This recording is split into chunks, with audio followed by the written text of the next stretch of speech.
राधा रासेश्वरी रम्या कृष्ण मंत्राधिदेवता सर्वद्या सर्ववन्द्या वृंदावन विहारिणी वृंदा राधा रमाय शेष गोपी पूजिता सत्या सत्य परा सत्य भामा श्री कृष्ण प्राण बल्लभा वृषभानुसुता गोपी मूल प्रकृतेश्वरी गंधर्वा राधिका रम्या रुक्मिणी परमेश्वरी परा पूर्णा पूर्ण चंद्रमा विभानना भव्या भुक्ति मुक्ति प्रदायिनी भव्यादि विनाशिनी।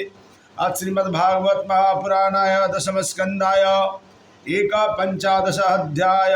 शुक उवाच तं विलोक्य विनिष्क्रांतो आर्विमूढ्यं दर्शनाय तं श्यामं पीतकौशेयवासयम्। श्री सुखदेव गोस्वामी ने कहा, काल यवन ने भगवान श्री कृष्ण को मथुरा से उदित होते चंद्रमा की भांति आते देखा। देखने में भगवान श्री भगवान अति सुंदर थे। उनका वर्ण श्याम था और वे रेशमी पीताम्बर वस्त्र धारण किए हुए थे। उनके वक्षस्थल पर श्रीवत्स का चिन्ह था और उनके गले में कौस्तुभमणि सुशोभित था। उनकी चारों भुजाएं बलिष्ठ तथा लंबी थी। उनका मुख कमल सदृश सदैव प्रसन्न रहने वाला था। आंखें गुलाबी कमलों जैसी, उनके गाल सुंदर तेजवान हंसी स्वच्छ थी और उनके कान की चमकीली बालियां मछली की आकृति थी। उस म्लेच्छ ने सोचा, यह मनुष्य अवश्य ही वासुदेव होगा, क्योंकि इसके वे ही लक्षण दिख रहे हैं जिसका उल्लेख श्री नारद मुनि ने किया था। उसके श्रीवत्स का चिन्ह है, चार भुजाएं हैं, आंखें कमल जैसी है, वह वन फूलों की माला पहने हुए है, अत्यधिक सुंदर है और वह और कोई हो ही नहीं सकता, चूंकि वह पैदल चल रहा है और कोई हथियार नहीं लिए है। अतः मैं बिना हथियार के उससे युद्ध करूंगा। यह मन में ठान कर वह श्री भगवान के पीछे पीछे दौड़ने लगा और श्री भगवान उसकी ओर पीठ करके भागते गए। काल यवन की आशा थी कि वह भगवान श्री कृष्ण को पकड़ लेगा, यद्यपि महान योगी भी उन्हें प्राप्त नहीं कर पाते। प्रतिक्षण काल यवन के हाथों की पहुंच में प्रतीत होते हुए भगवान श्री उस यवनराज को दूर एक पर्वत की कंदरा में ले गए। पलायम यदुकुले जातस्य तो नोचितम इति क्षिपन्ननुगतो नैना प्रपाहता शुभा। श्री भगवान का पीछा करते करते वह यवन उनका यह कहकर अपमान कर रहा था कि तुमने यदुवंश में जन्म ले रखा है, तुम्हारे इस तरह भागना उचित नहीं है। तो भी काल यवन भगवान श्री कृष्ण तक नहीं पहुंच पाया, क्योंकि उसके पाप कर्मों का फल अभी धूले नहीं थे। यद्यपि भगवान इस तरह से अपमानित हो रहे थे, किंतु वे पर्वत की गुफा में घुस गए और उसके पीछे पीछे काल यवन भी घुसा और उसने वहां एक अन्य पुरुष को सोए हुए देखा। यह तो मुझे इतनी दूर लाकर अब किसी साधु पुरुष की तरह यहाँ लेट गया है। इस तरह सोते हुए उस मनुष्य ने भगवान श्री कृष्ण समझकर उस ठगे हुए मूढ़ ने पूरे बल से उस पर पाद प्रहार किया। सौत्थायम चीरम सुप्तम शनैरुत्तमीलयम लोचने दिशो विलोकाना पार्श्वेतमाद्राक्षादवस्थितम। वह यह पुरुष दीर्घकाल तक सोने के पश्चात जागा था और धीरे धीरे उसने अपनी आंखें खोली। चारों ओर देखने पर उसने अपने पास ही काल यवन को खड़ा हुआ दिखाई दिया। वह जगाया हुआ पुरुष अत्यंत क्रुद्ध था। उसने अपनी दृष्टि काल यवन पर डाली तो उसके शरीर से लपटें निकलने लगी और हे राजा परीक्षित, काल यवन क्षण भर में जलकर राख हो गया। श्री राजा उवाचा, को नामास अपमाना ब्रह्मणा कस्य किं वीर्य एव च कस्माद गुहाम गतम शिष्य किंतजे यथार्दना।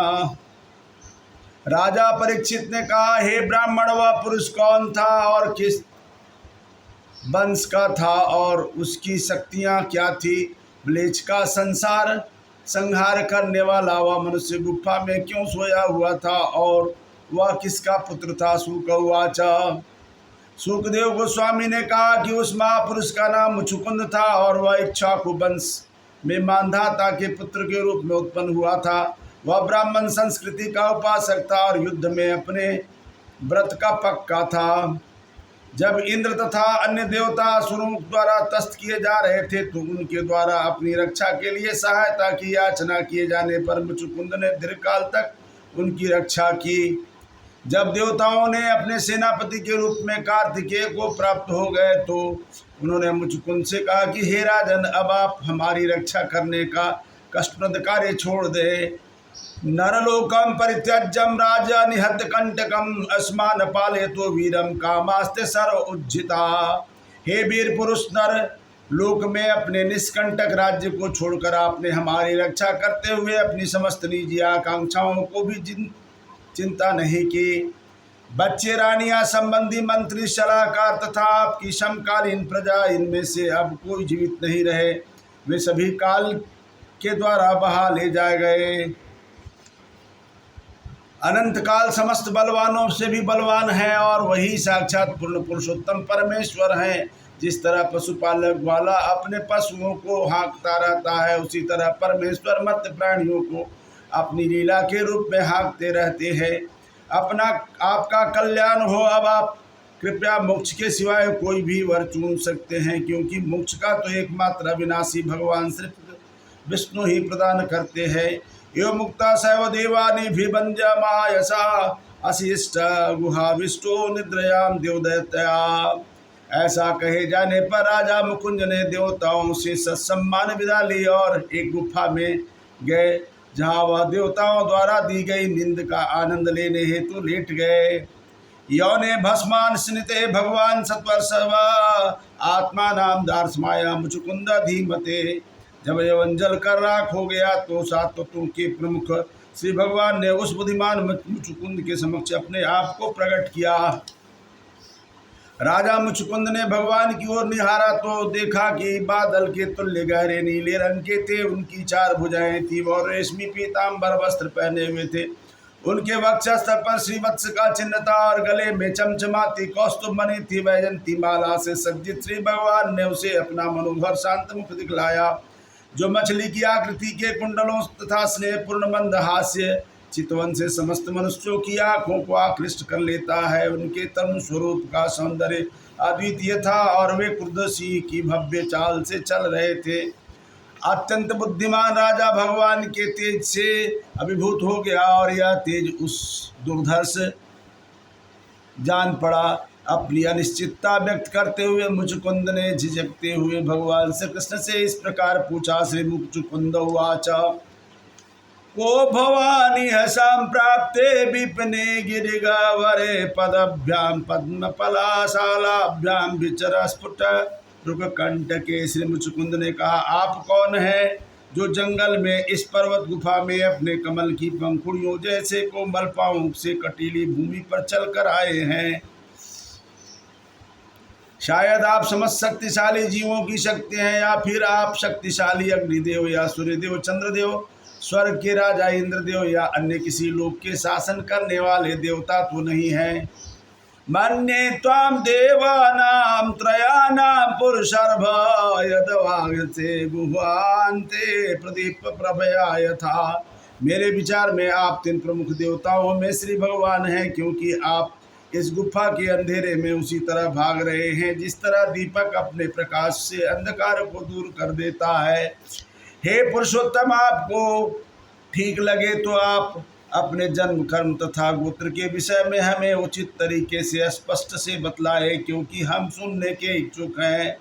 वयं त पुरुष व्याघ्र एवं छत्र बंधवा मुचुकुंद इति प्रेक्तो यौवनात्मजा प्रभो। हे पुरुष व्याघ्र, जब तक हमारी बात है, हम तो पतित क्षत्रियों के वंश से संबंधित हैं और राजा इक्ष्वाकु के वंशज हैं। प्रभु, मेरा नाम मुचुकुंद है और मैं यवनाश्य का पुत्र हूँ। दीर्घकाल तक जगे रहने के कारण मैं थक गया था और मेरी इंद्रियां निंद के वशीभूत थी। इस तरह मैं इस निर्जन स्थान में सुखपूर्वक सोता रहा हूँ, किंतु अब जाकर किसी ने मुझे जगा दिया। जिस मनुष्य ने मुझे जगाया वह अपने पापों के फल के कारण जलकर राख हो गया। तभी मैंने यशस्वी स्वरूप वाले एवं अपने शत्रुओं को दंड देने की शक्ति से सामर्थ्यवान आपको देखा। आपके असहज से तेज से हमारी शक्ति दबी जाती है और हम आप पर अपनी दृष्टि स्थिर नहीं कर पा रहे हैं। हे माननीय, आप समस्त देहधारियों द्वारा आदर किए जाने के योग्य है। सुखदेव गोस्वामी ने आगे कहा, राजा द्वारा इस तरह संबोधित किए जाने पर संपूर्ण सृष्टि के उद्गम पूर्ण पुरुषोत्तम भगवान मुस्कुराने लगे और उन्हें बादलों की गर्जना के सदृश गंभीर वाणी से उसे उत्तर दिया। श्री भगवान उवाच, जन्म कर्माभिधान संति मेंग सहस्रसा न शक्ति संगमा मनंतयान्मा मान्यपि ही। श्री भगवान ने कहा, हे मित्र, मैं हजारों जन्म ले चुका हूँ और हजारों जीवन जी चुका हूँ और हजारों नाम धारण कर चुका हूँ। वस्तुतः मेरे जन्म कर्म तथा नाम अनंत हैं, यहाँ तक कि मैं उनकी गणना भी नहीं कर सकता। यह संभव है कि कोई मनुष्य पृथ्वी पर धूल कणों की गणना कई जन्मों में कर ले, किंतु मेरे गुणों कर्मों नामों तथा जन्मों की गणना कोई भी पूरा नहीं कर सकता। हे राजन, बड़े से बड़े ऋषि मेरे उन जन्मों तथा कार्यों की गणना करते रहते हैं जो काल की तीनों अवस्थाओं में घटित होते हैं, किंतु वे कभी उसका अंत नहीं पाते। तो भी हे मित्र, मैं अपने इस वर्तमान जन्म नाम तथा कर्म के विषय में तुम्हें बतलाऊंगा। कृपया सुनो। कुछ काल पूर्व ब्रह्मा जी ने मुझसे धर्म की रक्षा करने हेतु पृथ्वी के भार पर असुरों का संहार करने की प्रार्थना की थी। इस तरह मैंने यदुवंश में आनंद दुर्दुभे के घर अवतार लिया। चूँकि मैं वसुदेव का पुत्र हूँ, इसलिए मनुष्य मुझे वासुदेव भी कहते हैं। मैंने कालनेमी का वध किया जो कंस के रूप में फिर से जन्मा था। साथ ही मैंने प्रलम तथा पुण्यात्मा मनुष्यों के अन्य शत्रुओं का भी संहार किया। और हे राजन, यह बरबर तुम्हारे तीक्ष्ण चितवन से जलकर भस्म हो गया। चूँकि भूतकाल में तुमने मुझसे बारंबार प्रार्थना की थी, इसलिए मैं स्वयं तुम पर अनुग्रह दर्शाने हेतु इस गुफा में आया हूँ, क्योंकि मैं अपने भक्तों के प्रति वत्सल रहता हूँ। हे राजर्षि, अब मुझसे कुछ वर मांग लो, मैं तुम्हारी समस्त इच्छाएं पूरी कर दूंगा। जो मुझे प्रसन्न कर देता है उसके पश्चात कभी शोक में नहीं करना पड़ता। श्री शुक उवाच। सुखदेव गोस्वामी ने कहा, यह सुनकर मुचुकुंद ने श्री भगवान को प्रणाम किया। गर्ग मुनि के वचनों को स्मरण करते हुए उसने भगवान श्री कृष्ण को भगवान नारायण के रूप में हर्षपूर्वक पहचान लिया। उसके पश्चात राजा ने इस प्रकार कहा। श्री मुचुकुंद उवाच, विमोहितभ्यम जनैः मायया त्वदीया त्वया न भजत्यनर्थका सुखाय दुःखप्रभवेषु सज्जते गृहेषु योषितः पुरुषश्च वंचितः। श्री मुचुकुंद ने कहा, हे प्रभु, इस जगत की सभी स्त्री पुरुष आपकी माया शक्ति के द्वारा मोहग्रस्त हैं। वे वास्तविक लाभ से अनभिज्ञ हुए रहते हैं। आपको न पूछकर आपको कष्टों के मूल स्रोत अर्थात पारिवारिक मामलों में फंसा कर सुख की तलाश करते हैं। उस मनुष्य का मन अशुद्ध होता है जो अत्यंत दुर्लभ और अत्यंत विकसित मनुष्य जीवन की इन प्रकार न स्वतः प्राप्त होने पर भी आपके चरण कमलों की पूजा नहीं करता। ऐसा मनुष्य दृष्टिहीन कुएं में गिरे हुए पशु के तुल्य है, भौतिक घर बार रूपी अंधकार में गिर जाता है। हे अजीत, मैंने पृथ्वी के राजा के रूप में अपने राज्य तथा वैभव मद में अधिकाधिक उन्मत्त होकर सारा समय नष्ट कर दिया। मर्त शरीर को आत्मा मानते हुए तथा संतानों, पत्नियों, खजाना तथा भूमि में आसक्त होकर मैंने क्लेश भोगा। अत्यंत गर्वित होकर मैंने आपको शरीर मान लिया जो घड़े या दीवार जैसी एक भौतिक वस्तु है। अपने आप को मनुष्यों में देवता समझकर मैंने अपने साथियों, हाथियों, अश्वारोहियों, पैदल सैनिकों तथा सेनापतियों से घिर कर अपने को प्रवंचित गर्व के कारण आपकी अवमानना करते हुए पृथ्वी भर विचरण किया। करणीय के विचारों में लीन, अत्यंत लोभी तथा इंद्रिय भोग से प्रसन्न रहने वाला मनुष्य, सदा सतर्क रहने वाले आपसे अचानक सामना होता है। जैसे भूखा सांप चूहे के आगे अपने विषैले दांतों को चाटता है, उसी प्रकार आप उसके समक्ष मृत्यु के रूप में प्रकट होते हैं। जो शरीर पहले भयानक हाथियों या सोने के सजाए हुए रथों पर सवार होता है और राजा के नाम से जाना जाता है। वही अंत में आपकी अजय काल शक्ति से मलकृमि या भस्म कहलाता है।